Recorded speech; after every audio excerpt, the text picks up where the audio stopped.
Ողջույն։ Սա լրատվական վերլուծական հոդվածի հայերեն թարգմանություն է, որն ի սկզբանե հրապարակվել է չինական Գուանչայի պարբերականում։ Հոդվածը մանրամասն ներկայացնում է Իրանի և Ամերիկայի միջև կնքված հրադադարի շուրջ ծավալված դիվանագիտական զարգացումները, Պակիստանի ու Չինաստանի միջնորդական դերը, ինչպես նաև Իրանի առաջադրած 10 պայմանները։ Ուշադրություն է դարձված նաև տարածաշրջանային մյուս երկրների արձագանքներին։ Ստորև ներկայացվում է ամբողջական թարգմանությունը։ Այս թարգմանության արտահայտված գնահատականներն ու ձևակերպումները պարտադիր չէ, որ արտացոլեն շահումյան կազմակերպության տեսակետները։ Իրան-ԱՄՆ հրադադար, Պակիստանի և Չինաստանի միջնորդությունը և Իրանի պայմանների ընդունումը։ Դոնալդ Թրամփի վերջնաժամկետից ընդամենը 90 րոպե առաջ Թեհրանն ու Վաշինգտոնը միաժամանակ հայտարարեցին հրադադարի ընդունման մասին։ Ձեռք բերված պայմանավորվածության համաձայն կողմերը ապրիլի 10-ից 2 շաբաթ շարունակ բանակցություններ կվարեն Պակիստանի մայրաքաղաք Իսլամաբադում։ Այս պայմանավորվածության հետևանքները վկայում են ինտենսիվ դիվանագիտական խորհրդակցությունների մասին։ The New York Times-ը հղում անելով 3 իրանցի պաշտոնյաների բացահայտել է, որ մինչ հրադադարի հայտարարումը Իսլամաբադը նախաձեռնությունն իր ձեռքն է վերցրել, իսկ վերջին պահերին Պեկինը վճռական ուղերձներով Իրանին կոչ է արել զսպվածություն և ճկունություն ցուցաբերել։ Associated Press-ը հղում անելով միջնորդ երկրի մի պաշտոնյայի գրել է, որ վերջնաժամկետի մոտենալուն զուգընթաց, ինչպես Չինաստանը, այնպես էլ ԱՄՆ փոխնախագահ J.D. Vance-ը, ով այդ ժամանակ Բուդապեշտում էր, առանձին դեր են խաղացել այս փոխըմբռնման ձևավորման գործում։ Չինաստանը առանցքային դեր է ունեցել Թեհրանին հրադադարը համոզելու հարցում, հիմնականում այնպիսի միջնորդ երկրների միջոցով, ինչպիսիք են Պակիստանը, Թուրքիան և Եգիպտոսը։ Հրադադարի մանրամասները Թրամփի խոսքերով։ ԱՄՆ նախագահը ապրիլի 6-ին իր սոցիալական ցանցում գրել է. Պակիստանի վարչապետ Շահբազ Շարիֆի և ֆելդմարշալ Ասիմ Մունիրի խնդրանքով ես որոշեցի հետաձգել այս կիսեր Իրանի դեմ ուղղված ավերիչ հարձակումները։ Թրամփի խոսքով այս հրադադարը լինելու է երկկողմանի, և ԱՄՆ-ն կդադարեցնի իր օդային և ռազմական հարձակումները, ենթադրելով, որ Իրանը թույլատրում է անվտանգ, ամբողջական և անհապաղ անցումը Հորմուզի նեղուցով։ Նա ինչպես միշտ պնդել է, որ ԱՄՆ-ի բոլոր ռազմական նպատակները իրականացվել են և նույնիսկ գերազանցվել, և որ խաղաղ և կայունության հաստատումը մերձավոր ավերելքում բանակցությունները զգալի առաջընթաց են գրանցել։ Թրամփը հավելել է. Իրանը ներկայացրել է 10 կետից բաղկացած ծրագիր, որը կարող է ընդունելի հիմք հանդիսանալ երկխոսության համար։ 2 շաբաթ բավարար է պայմանավորվածությունը վերջնականացնելու համար։ ԱՄՆ-ն ընդունեց Իրանի պայմանները և ոչ հակառակը։ Թեհրանի 10 կետը, ճգնաժամի հաղթահարման պայմանը։ Իրանի կողմից արտաքին գործերի նախարար Սեյեդ Աբբաս Արաղչին ապրիլի 8-ի վաղ առավոտյան պաշտոնական հայտարարության մեջ ասել է, որ ազգային անվտանգության բարձրագույն խորհուրդը ընդունել է Պակիստանի հրադադարի առաջարկը։ Ըստ նրա, եթե Իրանի դեմ հարձակումները դադարեցվեն, Իրանի զինված ուժերը կդադարեցնեն իրենց պաշտպանական գործողությունները և Հորմուզի նեղուցը 2 շաբաթով, հաշվի առնելով տեխնիկական սահմանափակումները և համակարգումը զինված ուժերի գլխավոր շտաբի հետ, ապահով կլինի երթևեկության համար։ Թասնիմ լրատվական գործակալությունը հրապարակել է Իրանի 10 կետից բաղկացած ծրագրի մանրամասները։ Ամենակարևոր կետերից մի քանիսը հետևյալն են. Վերահսկվող անցում Հորմուզի նեղուցով, Իրանի զինված ուժերի հետ համակարգմամբ, ընդգծելով Իրանի հատուկ տնտեսական և աշխարհաքաղաքական դերը։ Պատերազմի դադարեցում դիմադրության առանցքի բոլոր անդամների դեմ և սիոնիստական ռեժիմի ագրեսիայի դադարեցում։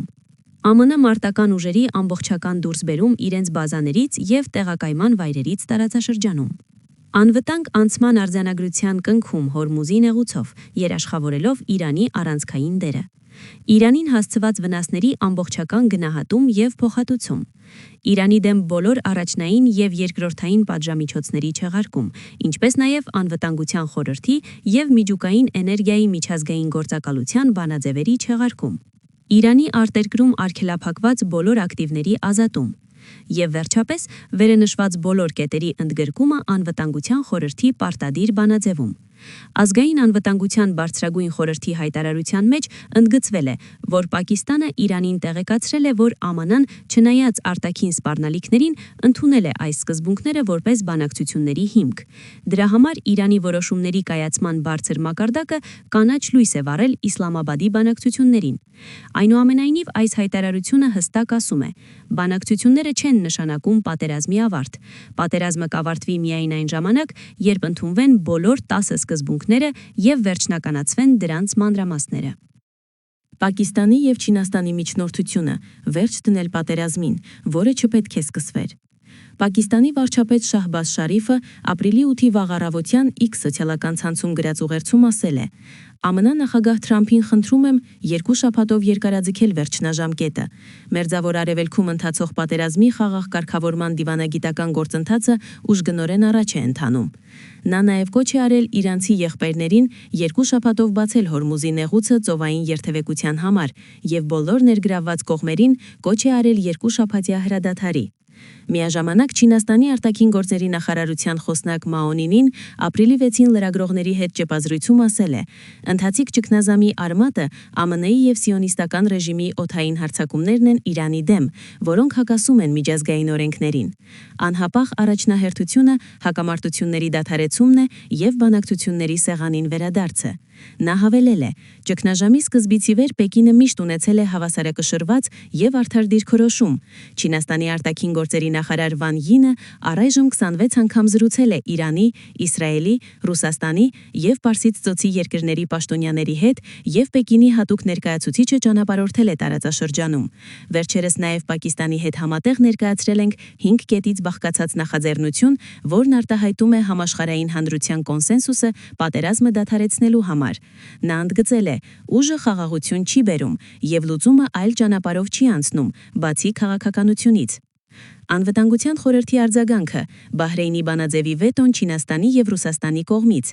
Ապրիլի 6-ին Անվտանգության խորհուրդը քվեարկության դրեց Բահրեյնի առաջարկած նախագիծը Հորմուզի նեղուցի վերաբերյալ։ 15 անդամից 11-ը կողմ քվեարկեցին, Պակիստանը և Կոլումբիան ձեռնպահ մնացին, իսկ Չինաստանը և Ռուսաստանը, որպես մշտական անդամներ, դեմ քվեարկեցին։ Արդյունքում բանաձևը չընդունվեց։ Իրանի ներկայացուցիչը ՄԱԿ-ում քվեարկությունից հետո իր ելույթում շնորհակալություն հայտնեց Պեկինին և Մոսկվային և ասել է. այս երկու երկրներ իրենց վետոյով կանխեցին Անվտանգության խորհրդի չարաշահումը և կանգնեցին պատմության ճիշտ կողմում։ Նա նաև շնորհակալություն հայտնեց Պակիստանին և Կոլումբիային ձեռնպահ մնալու համար։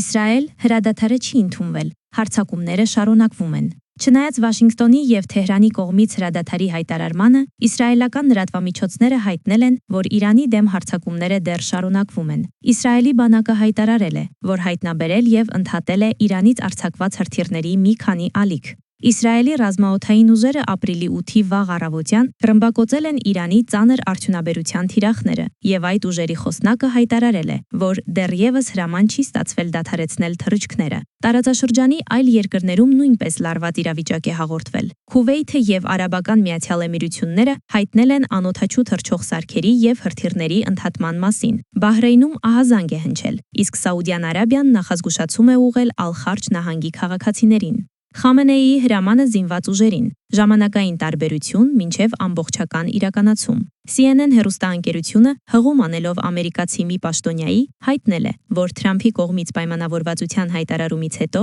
Պենտագոնը դադարեցրել է օդային հարձակումները Իրանի տարածքի վրա։ Այնուամենայնիվ, Իրանի պետական հեռուստատեսությունը հայտարարել է, որ Իրանի գերագույն առաջնորդ Այաթոլլահ Մոջթաբա Խամենեին Թեհրանի ժամանակով մոտավորապես ժամը 8:30-ին հրաման է արձակել բոլոր զինված ուժերին հրադադարի վերաբերյալ, բայց CNN-ը գրում է. Իրանի պաշտպանական ռազմավարությունը կենտրոնացված է և ապակենտրոնացված, և յուրաքանչյուր ճակատի հրամանատարները որոշակի չափով գործողությունների ազատություն ունեն, հիմնվելով նախապես որոշված թիրախների ցանկի վրա։ Հետևաբար, հրադադարի հրամանի հասնելը բոլոր մարտական ստորաբաժանումներին կարող է ժամանակատար լինել։ Արդյոք Պեկինը Թեհրանին բանակցությունների սեղանին բերեց։ Թրամփի պատասխանը. լսել եմ, որ այո։ Մինչ Թրամփի վերջնաժամկետի ավարտի վերջին ժամերն էին անցնում, ԱՄՆ նախագահը կարճ, բայց իմաստալից հայտարարության մեջ ճանաչեց Չինաստանի դերը Իրանին հրադադարը համոզելու գործում։ Ինչպես հաղորդում են France Press-ը եւ CNN-ը, Դոնալդ Թրամփը ապրիլի 6-ի երեկոյան, պատասխանելով այն հարցին, թե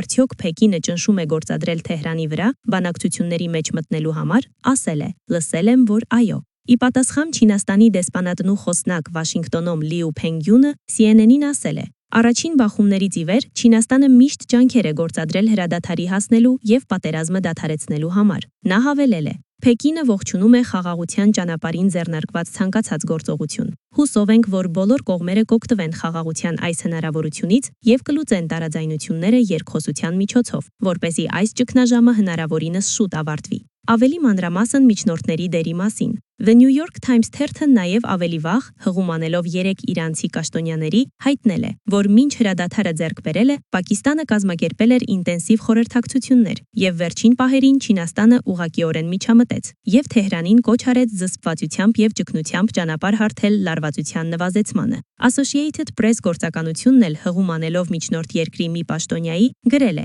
նշանակված վերջնաժամկետի մոտեցմանը զուգընթաց, ինչպես Չինաստանը, այնպես էլ ԱՄՆ փոխնախագահ JD Վենսը, որ այդ ժամանակ Բուդապեշտում էր, առանձին դեր ունեին համաձայնության ձեռքբերման գործում։ Ըստ այս աղբյուրի, Չինաստանը հաջողեց համոզել Իրանին ընդունել հրադադարը, հիմնականում այնպիսի միջնորդներ միջոցով, ինչպիսիքն են Պակիստանը, Թուրքիան եւ Եգիպտոսը։ Պեկինի շեշտադրումը քաղաքական լուծման վրա։ Թրամփի հայտարարությունից ընդամենը 1 օր առաջ Չինաստանի արտաքին գործերի նախարարության խոսնակ Մաո Նինին իր մամուլի ասուլիսում Իրանի ճգնաժամի արմատը որակել էր որպես ԱՄՆ-ի եւ Իսրայելի ռազմական հարձակումները հակառակ միջազգային օրենքներին եւ ընդգծել էր. «Ուժը երբեք խաղաղություն չի բերում, լուծումը այլ ճանապարհով չի անցնում բացի քաղաքականությունից»։ Ներկայիս հրատապությունը հակամարտությունների անհապաղ դադարեցումն է եւ բանակցությունների սեղանին վերադարձը, ճգնաժամը արմատից լուծելու եւ Պարսից ծոցի տարածաշրջանում կայունությունը վերականգնելու համար։ Մաո Նինին նաև հիշեցրել է, որ պատերազմի սկզբից ի վեր Պեկինը որդեգրել է օբյեկտիվ, արդար եւ հավասարակշռված դիրքորոշում, եւ Չինաստանի արտաքին գործերի նախարար Վան Յին առայժմ 26 անգամ զրուցել է Իրանի, Իսրայելի, Ռուսաստանի եւ Պարսից ծոցի արաբական երկրների պաշտոնյաների հետ։ Պեկինի հատուկ ներկայացուցիչը Մերձավոր Արևելքի գործերով նաև միջնորդական ճանապարհորդություն է կատարել տարածաշրջանում։ Ըստ նրա, Չինաստանը եւ Պակիստանը վերջերս ներկայացրել են 5 կետից բաղկացած ծրագիր, որը արտահայտում է համաշխարհային հանրության կոնսենսուսը պատերազմը դադարեցնելու համար։ Նա եզրափակելով ընդգծել է. «Բոլոր կողմերը պետք է բարի կամքով գործեն եւ որքան հնարավոր է շուտ վերջ դնեն այս պատերազմին, որը երբեք չպետք է սկսվեր»։